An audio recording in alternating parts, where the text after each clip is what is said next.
students, and welcome back. Today we will continue chapter 9 of Standard 7 History, Maratha War of Independence, Part 2.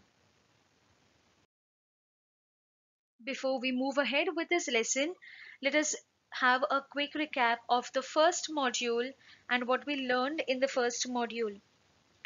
We learned about Chhatrapati Sambhaji Maharaj. Sambhaji Maharaj was the eldest son of Shivaji Maharaj.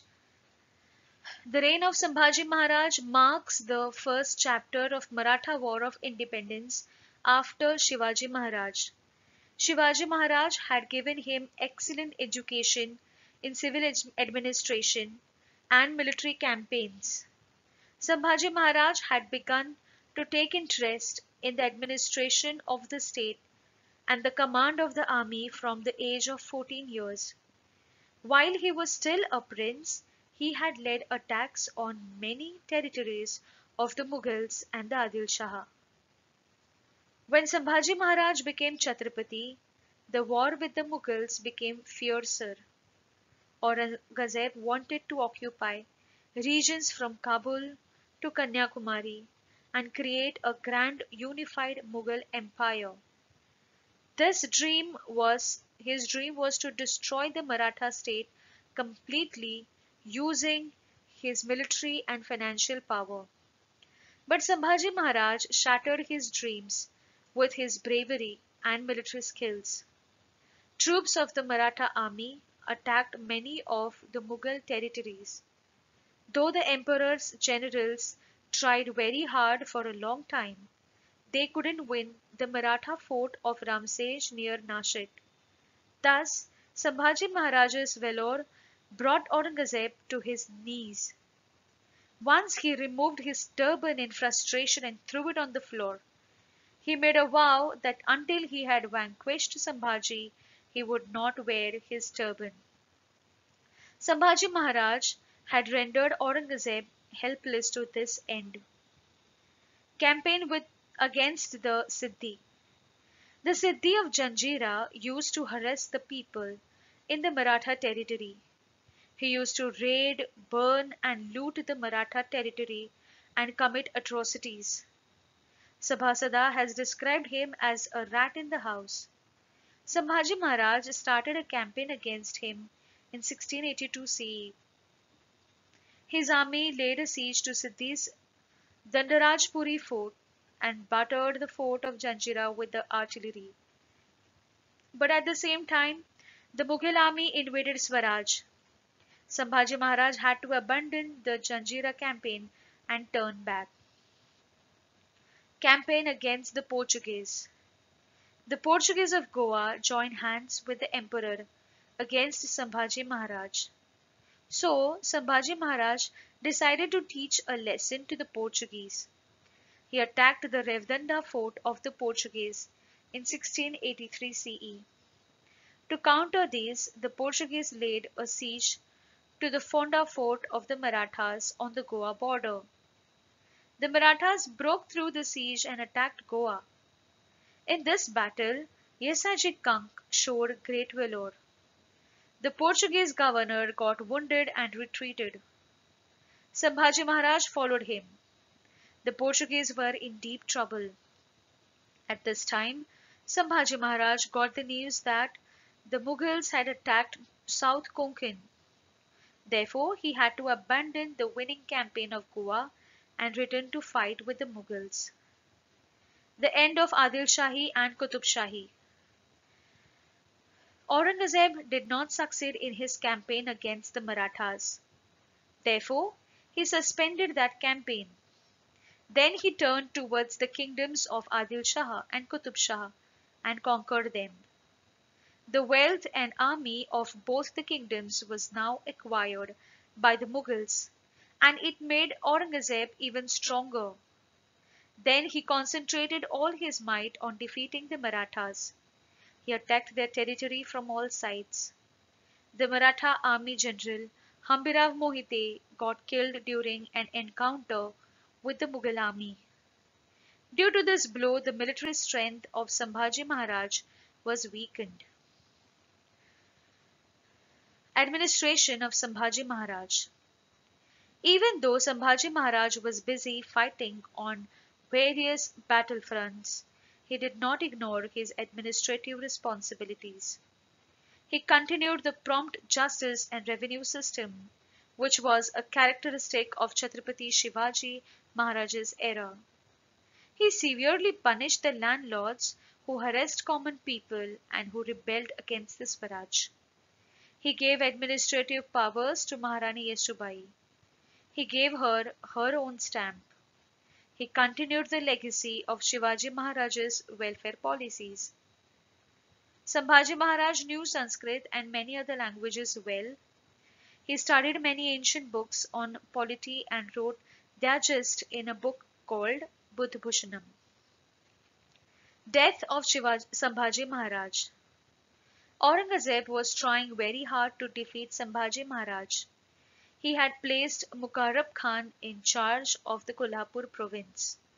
Mukarrab Khan learned that Sambhaji Maharaj was at Sangameshwar in Konkan. He raided the place and captured Sambhaji Maharaj.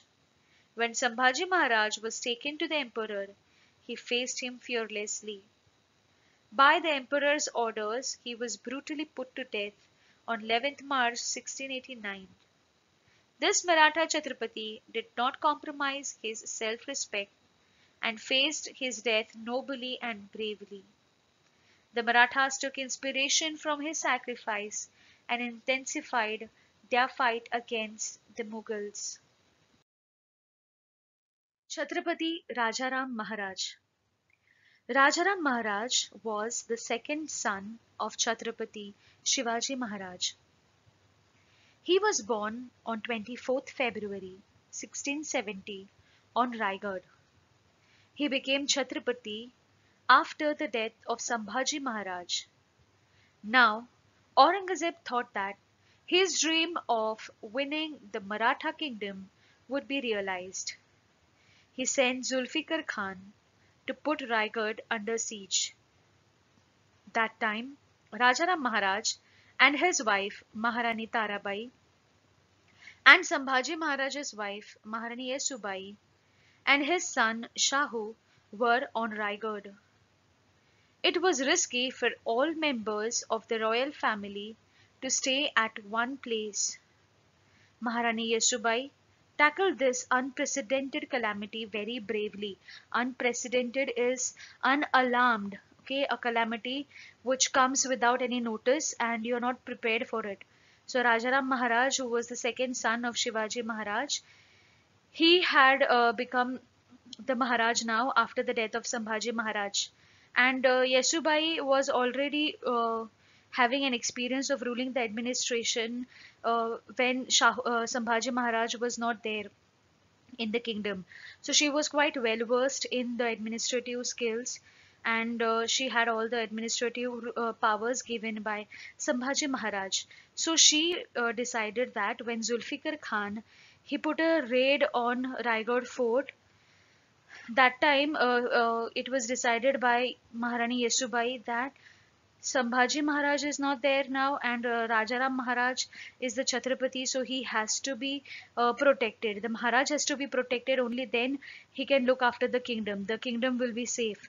So she made this decision that Rajaram Maharaj should leave the kingdom and he should go to some another safer place.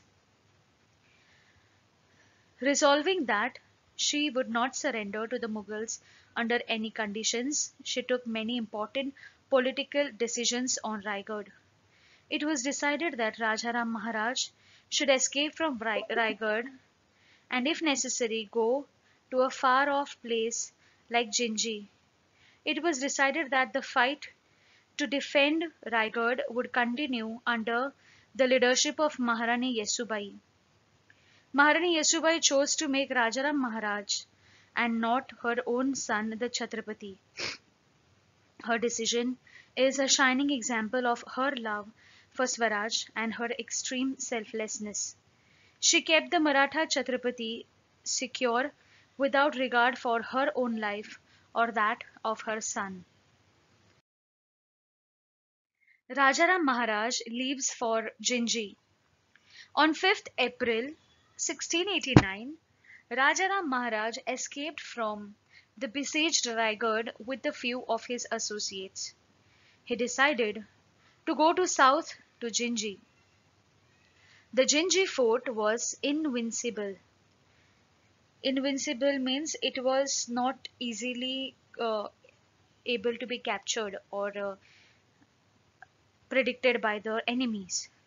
It was not an easy task for the Mughals to capture this fort.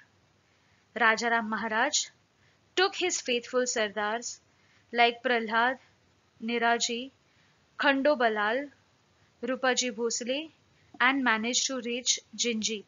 So it was decided that Maharani Yesubai would look after the administration in the absence of Rajaram Maharaj, and Rajaram Maharaj along with his um associates or loyal soldiers, he left for the south, okay, the Jinji, south of Jinji, and there on that fort he stayed for a few months up till the siege on Raigad fort was removed.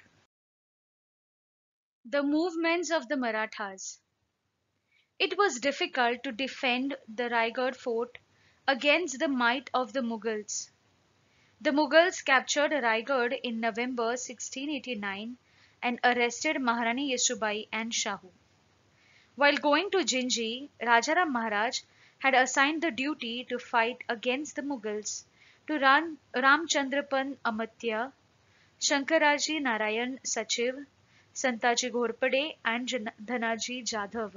These were the very trusted associates of Rajaram Maharaj, and he had assigned the duty of taking care of Maharani Yasubai and her son Shahu Maharaj while they were in the fort when he left for Jinji. And she had taken this oath that she will look after the Raigad fort as much as she can and she will protect it. And she did it. It was very difficult actually to defend the Raigad fort against the might of the Mughals. Okay, and but ultimately she was arrested and her son Shahu was also arrested. From the Maratha point of view, the situation was critical.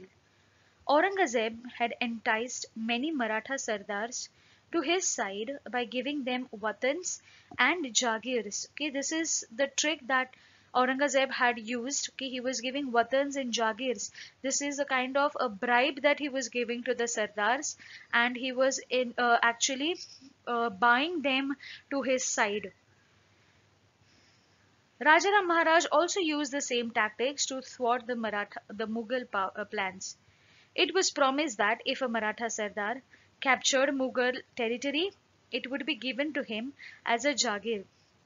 So this he did not do because of his selfish motives, but he encouraged the different Sardars of the Maratha Sardars to come forward and capture the Mughal powers so that the Mughal power will be lessened and whichever territory is captured will be given as Jagir to the Sardar who has captured it. So Rajaram Maharaj also used the tactics used by the Mughals. Due to this promise, many capable Maratha Sardars came forward. They started invading the Mughal territory with vigor and defeated Mughal generals. Santaji and Dhanaji were at the forefront in these actions. Against their surprise attacks and guerrilla tactics, the enormous amount of war material and heavy artillery of the Mughals were of little use. The Mughal forces were at their wits' end. On one occasion, Santaji Ghorpade and Vithoji Chauhan even cut and carried away the golden pinnacle of the emperor's own tent in a surprise attack. Golden pinnacle is kind of a golden cap which is put on the tent of the king to show that this tent belongs to the king. Okay, so king's tent is definitely different than the tents of others. So in one surprise attack, Santaji Ghorpade and Vithoji Chauhan even they cut the golden pinnacle, showing that If they could cut the golden pinnacle of the tent, they could also cut the head of the king. Okay, so this is how they were so close, but still they did not do it. So this was kind of a blow that they tried to give to the Mughals. Siege of Jinji. Once Raigad was captured, the emperor sent Zulfikar Khan to the south on the campaign of Jinji. He laid siege to the fort of Jinji. The Marathas defended the fort bravely for nearly 8 years. The Mughal forces engaged in the siege were fiercely attacked from outside by Santaji and Dhanaji. The Mughal soldiers were so scared of Dhanaji that when their horse balked while drinking water, they would say, "Why, do you see Dhanaji in the water?" Rajaram Maharaj escaped through the siege and returned to Maharashtra. Later, Zulfikar Khan captured the fort of Jinji. The return of Rajaram Maharaj to Maharashtra gave a boost to the Maratha activity. The Marathas attacked the Mughal territories of Khandesh, Warhad and Baglan. Rajaram Maharaj inspired hundreds of brave Maratha warriors like Santaji and Dhanaji with his understanding nature and statesmanship. He motivated them to protect the Swaraj and thus performed a very valuable task. But even as all this was taking place, Rajaram Maharaj died on 2nd March 1700 on Simhagad after a short period of illness. Rajaram Maharaj was thoughtful and kind-hearted. He brought together all the capable people in the Maratha Empire. He united them, created a new enthusiasm amongst them. After the death of Sambhaji Maharaj, he fought against Aurangzeb for 11 years with great courage and tenacity. Tenacity is a value where you don't want to give up. Rajaram Maharaj's greatest achievement is that he protected Swaraj in those extremely difficult times. While describing Rajaram Maharaj, noted historian Riasatkar G.S. Sardesai has used the adjective "sthir buddhi," level-headed. He cannot be described in better words than this. So Rajaram Maharaj was also no less than Sambhaji Maharaj. He also had learned many values from his father Shivaji Maharaj, and he was also very courageous, and he had great determination to fight for Swaraj. But ultimately, he died because of illness. His life was quite short, or his administration was quite short because of illness. He could not be defeated by any enemy, but illness killed him. Maharani Tarabai.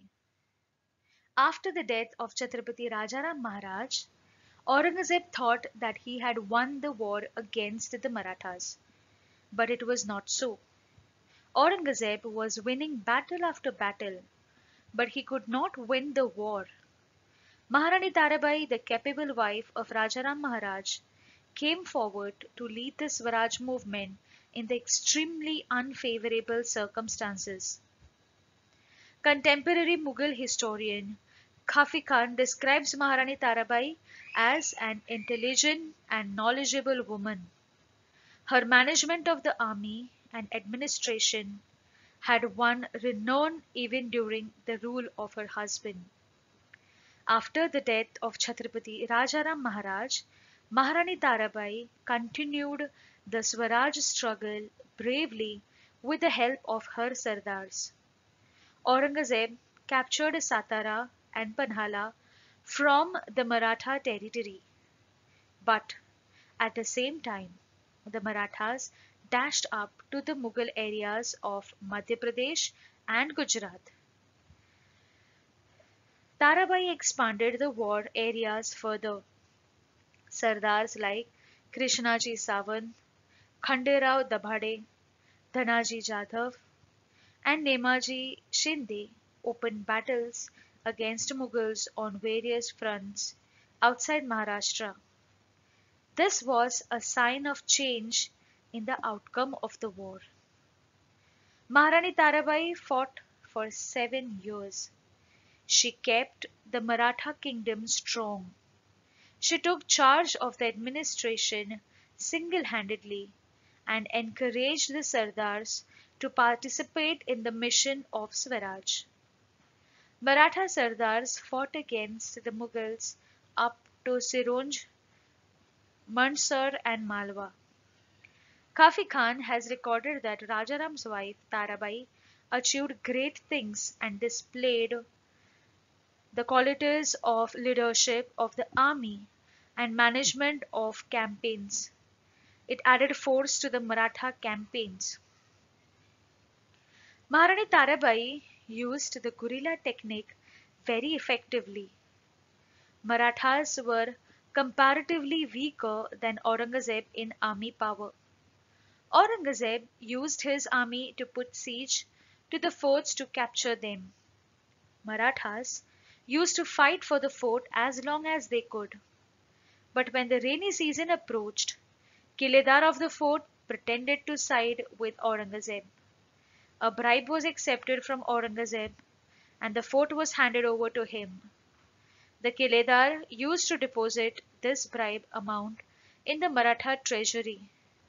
When Aurangzeb repleted the wealth, grains and ammunition on the fort, Tarabai used to capture that fort again. This strategy of Tarabai is described as safe deposit locker system. Thus, Maharani Tarabai kept up the legacy of valor inherited from Chhatrapati Shivaji Maharaj. Due to the forceful campaigns of the Marathas, Aurangzeb was frustrated. The Mughal Maratha fight had continued for 25 years. Still, the Mughals could not defeat the Marathas.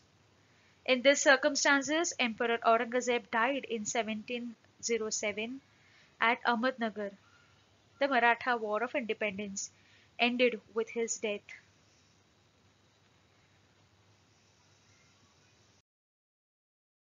Here we finish this lesson.